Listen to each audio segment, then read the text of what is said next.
السلام عليكم ورحمة الله وبركاته. حبايب قلبي، عاملين ايه؟ يا رب كلكم تكونوا بخير وفي افضل حال وانتوا بتشوفوا فيديو النهاردة هنقدم مع بعض قرص بالسكر والسمسم، سهلة وبسيطة جدا، وعايزة اقول لكم ان هي طعمها في منتهى الجمال.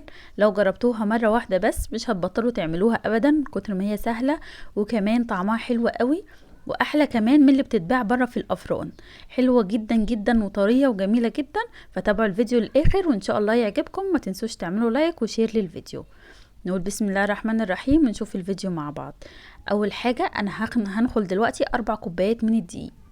4 كوبايات من الكوبايات المعيارية اللي انتوا شايفينها معايا دي بيعادلوا نص كيلو من الدقيق بالظبط. تمام.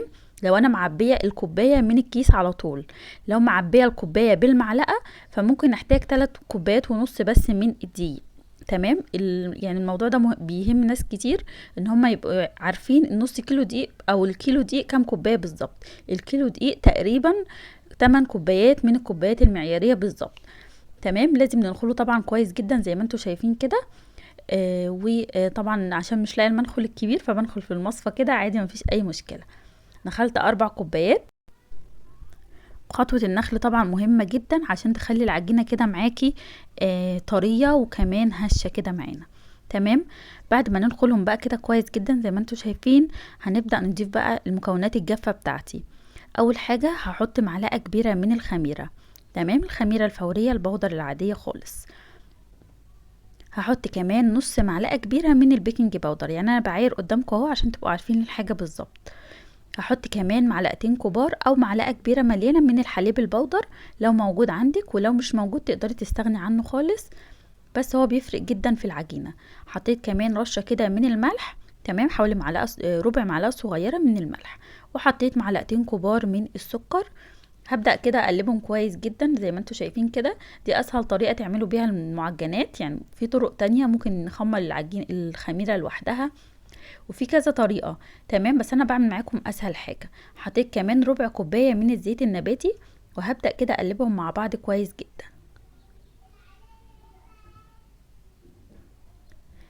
بعد كده مجهزة مية دافية، وهبدأ انزلها شوية بشوية على حسب حاجة العجينة معاكي.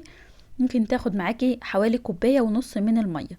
تمام. بس انا طبعا مش بدي مقدار من المية على حسب حاجة العجينة. نفضل نضيف كده المية تدريجي ونقلب بالمعلقة الاول، وبعد كده بنشيل المعلقة ونبدأ نعجنها بايدينا. لو عايزة تعجني بمية وحليب مع بعض مفيش مشكلة، بس بلاش نستخدم حليب بس، لان الحليب لوحده هينشف معانا العجينة. تمام. انا استخدمت حليب بودر في العجينة فعجنت بمية بس. هبدأ كده بقى الم العجينة كده بايديا واعجنها بالشكل اللي انتوا شايفينه ده. طبعا العجينة بتاخد عجن حوالي من 8 ل 10 دقايق، مش بنوقف عجن فيها.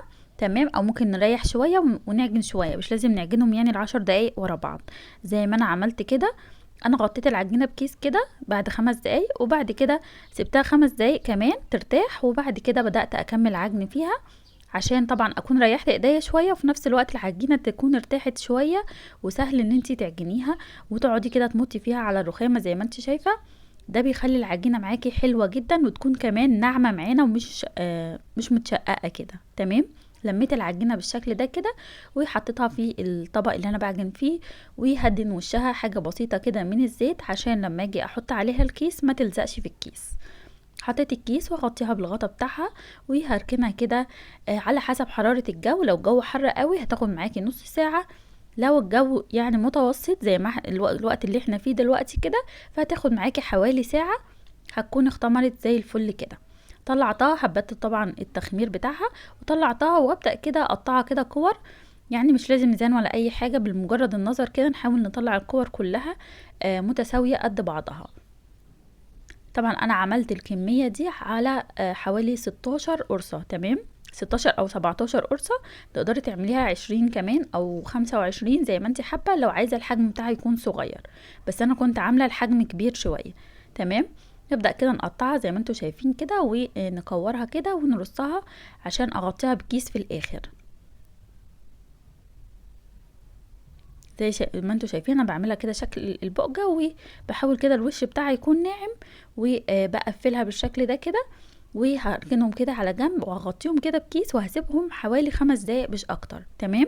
يعني بنريحه من 5 ل10 دقايق عشان لما اجي افردها كده واحشيها تكون سهله معايا كده في الفرد وفي الحشوه.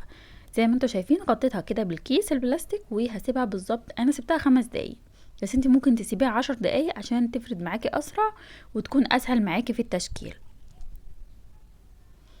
هجيب بقى طبق، عندي كده 3 اطباق او دول طبقين، والسكريه، السكريه بتاعت السكر، والطبق فيه سمسم محمص ومعاه سكر، تمام، يعني نص الكميه سمسم ونص سكر، خلطاهم ببعض ومقلباهم.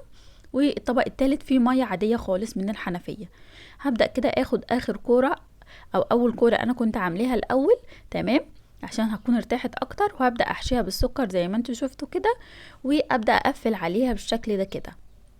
بعد كده بننزلها في المية، وبعد كده بننزلها في السكر اللي معاه سمسم. بنحطها كده في الصواني، صينية يكون يا اما تكون مدهونة دهنة خفيفة من الزيت، او محطوط فيها ورق زبدة ومدهون هو كمان دهنة خفيفة من الزيت، وابدأ افردها بالشكل اللي انتوا شايفينه ده. هعمل معاكم كام واحدة كمان وبعد كده هكمل الباقي مع نفسي عادي جدا. تمام، هبدأ كده افردها بالشكل اللي انتوا شايفينه ده قدامي كده على الرخامة، هتلاقوها بتتفرد معاكم بسهولة طالما ان انتم مريحينها كويس. تمام، هبدأ كده افردها بالشكل ده كده، هحط فيها معلقة صغيرة من السكر او على حسب ما انتم حابين، وبقفلها بالشكل ده كده زي البقجة بالظبط.